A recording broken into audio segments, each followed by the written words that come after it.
les amis et bienvenue sur notre chaîne. Soyez les bienvenus. Je suis ravie de vous retrouver pour vous encourager, vous affermir dans votre foi afin de tenir ferme dans le Seigneur. Car en effet, la Bible déclare que la foi fait des progrès.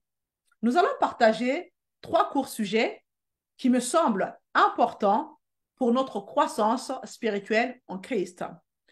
Commençons par lire le psaume 37, verset 4, qui dit ceci. « Fais de l'Éternel tes délices, et il te donnera ce que ton cœur désire. » Et que signifie faire de l'Éternel ses délices? C'est désirer passer du temps avec lui et en tirer un profond bonheur. Le roi David a déclaré dans le psaume 84 qu'un jour dans tes parvis vaut mieux que 1000 ailleurs. Mes amis, il s'agit d'une très grande déclaration quand elle concorde avec l'action, bien sûr. Mais l'homme est si facilement découragé en ce qui concerne les choses spirituelles. Mais comprenez qu'il est important, et ça vaut la peine, de passer plus de temps à construire les choses spirituelles dans votre vie, car ce sont des choses qui sont éternelles, nous dit la parole. Les choses humaines sont passagères. Fais de l'Éternel tes délices et il te donnera ce que ton cœur désire. Souvent, lorsque nous lisons ce passage, nous avons tendance à nous accrocher plutôt à la deuxième partie de ce verset qui dit que l'Éternel te donnera ce que ton cœur désire. Nous comprenons mal ce verset car nous pensons que Dieu est l'exécutant de nos caprices. Il s'agit d'inviter ton cœur à se délecter de Dieu. Confie-toi en Dieu. Ton âme doit prendre plaisir en Dieu, passer du temps dans sa présence. Amen. C'est la relation que Dieu recherche. Lorsque Jacob a lutté avec un ange, dans Genèse 32, versets 25 à 29, celui-ci n'a pas laissé cet ange partir sans avoir reçu sa bénédiction. Jacob avait un désir dans son cœur, celui d'être béni, comme la majorité d'entre nous d'ailleurs. Mais ensuite, il a pris une décision. Au verset 27, il est dit ceci.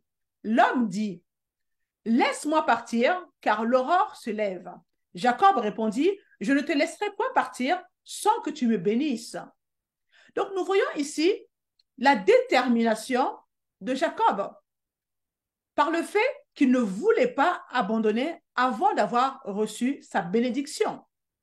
Ce sont donc 3 choses que vous et moi devons prendre en considération concernant notre propre vie lorsque Dieu nous met sur un chemin.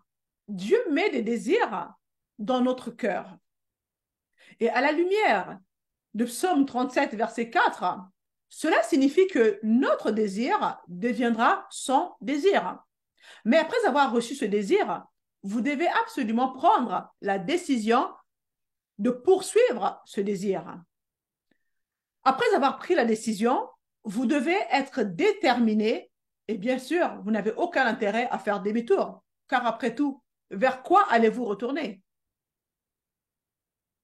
Vous devez donc être déterminé dans votre cœur pour recevoir ce que Dieu vous a déjà donné par sa grâce. Car en effet, nous devons nous rappeler que nous ne pouvons pas recevoir quelque chose auquel Dieu n'a pas déjà pourvu d'avance par sa grâce. Amen. Nous devons donc comprendre que le désir seul ne suffit pas. Soyez déterminés, engagés et ne pas abandonner avant de l'avoir obtenu.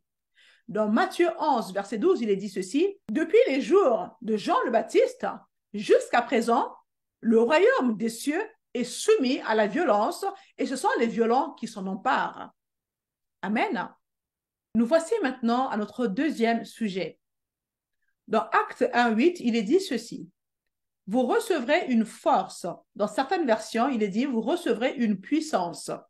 Quand le Saint-Esprit descendra sur vous, vous serez alors mes témoins à Jérusalem, dans toute la Judée et la Samarie, et jusqu'au bout du monde, jusqu'aux extrémités de la terre. Vous savez qu'il a fallu que l'Église soit dispersée à cause de la persécution pour commencer à témoigner de la bonne nouvelle qui est l'Évangile. Ils ont prêché l'Évangile partout où ils allaient. Nous devons comprendre ceci, que vous et moi avons le devoir d'annoncer l'Évangile à chaque création. C'est la commission que Dieu a confiée au peuple avec lequel il opérait dans l'Ancien Testament. Mais cette même mission nous a été également confiée. L'ordre de Dieu était d'aller, aller, pas de nous asseoir, mais d'aller et de faire de toutes les nations des disciples. Dans Matthieu 28, versets 18 à 19, il dit ceci. Jésus s'approcha et leur dit, « Tout pouvoir m'a été donné dans le ciel et sur la terre. Allez donc auprès des gens de toutes les nations et faites d'eux mes disciples. » Mais le constat est que les églises d'aujourd'hui disent, « Venez et restez dans notre église. N'allez pas ailleurs. Venez et soyez avec nous et construisons nos tabernacles ici et apportons toute la gloire où nous sommes. Bénissons-nous les uns les autres et travaillons ensemble. Et si nous voulons voir Dieu agir, qu'il se manifeste par nous. » Et pourtant, Dieu dit, vous devez sortir. Allez et faites de toutes les nations des disciples. J'ai vu des personnes, des sœurs en Christ, qui étaient fières de me dire, « Ornella, tu sais, moi je suis fidèle à mon église. Ça fait 30 ans que j'y suis. » Ce n'est pas biblique. Ce n'est pas à ce niveau que Dieu attend notre fidélité. Le cœur de Dieu est que tous les hommes parviennent au salut, afin que nul ne périsse. Et pour ce faire, il compte sur nous. Dieu n'a pas de plan B, il a un seul plan, le plan A, c'est nous. Amen. Nous devons donc sortir de nos 4 murs. De même que Jésus a enseigné les disciples pendant 3 ans, voire 3 ans et demi. Ensuite, il les a envoyés en disant, allez, en leur confiant bien évidemment, en leur donnant tout pouvoir pour détruire les œuvres du diable. De même, nous aussi, nous devons sortir pour faire des disciples. Nous devons nous multiplier. Amen. Dieu nous a appelés à partir et non à nous asseoir fidèlement dans une église pendant 30 ans. Et même 5 ans, c'est beaucoup. Si tu ne fais pas de disciples, tu devrais t'asseoir et analyser un petit peu ton parcours parce que ce n'est pas biblique. Amen. Au bout de 3 ans et demi, on est censé être en capacité de faire des disciples. Si tu es dans une église où au bout de 3 ans et demi, tu ne reçois pas une doctrine qui te permet de pouvoir faire des disciples, pose-toi des questions. Amen. Dans 1 Pierre 2, verset 9, il est dit ceci, « Vous, par contre, vous êtes une race élue, un sacerdoce royal, une nation sainte, un peuple acquis pour annoncer les vertus de celui qui vous a appelé des ténèbres à son admirable lumière. » Puis dans Colossiens 1,13, il nous a délivrés du pouvoir des ténèbres et nous a transportés dans le royaume de son Fils bien-aimé. De la même manière que Dieu a appelé Abraham, dans Genèse 12, à quitter son pays et sa patrie, Dieu nous appelle aussi à sortir du système du monde et d'être séparés des gens du monde. Nous sommes dans le monde, mais nous ne sommes pas du monde. Amen. Paul dit, sortez du milieu d'eux. Amen. Puis dans 2 Corinthiens 6,14, il est dit ceci. N'allez pas vous placer sous le même joug que les incroyants, d'une manière absurde. Comment, en effet, ce qui est juste pourrait-il s'associer à ce qui est mauvais? Comment la lumière pourrait-elle s'unir à l'obscurité?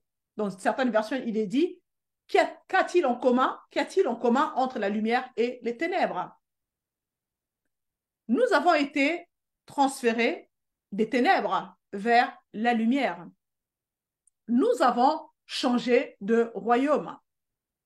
Nous sommes ici pour être différentes et différents, vous mes frères. Amen.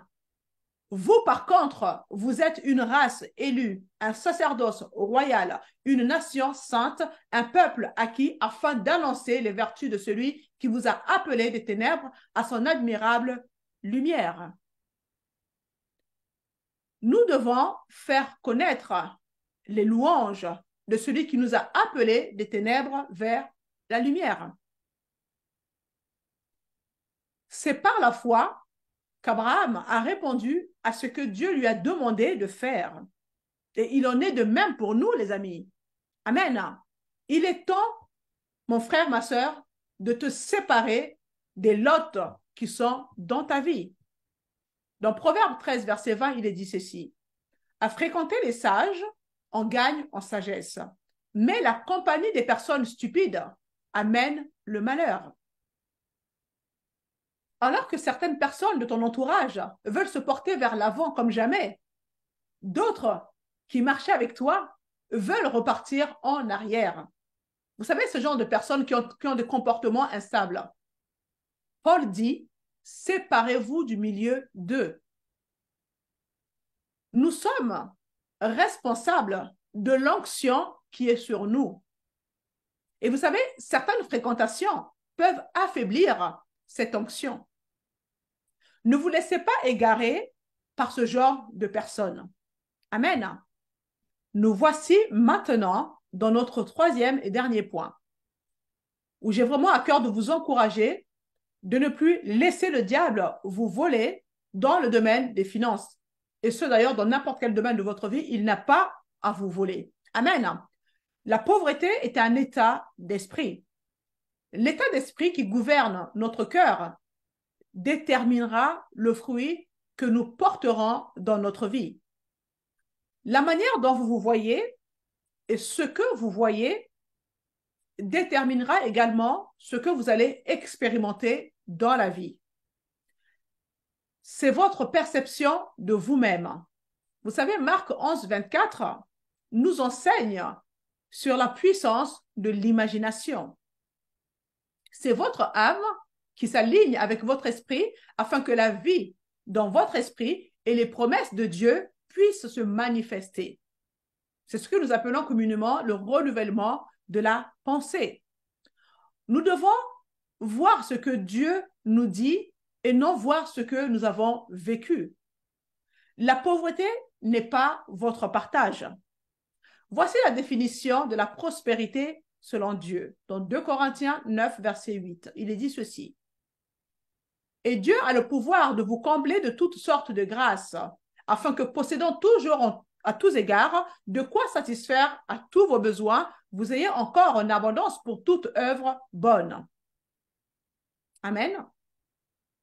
Je marche dans la bénédiction d'Abraham, celle d'être béni pour être une source de bénédiction.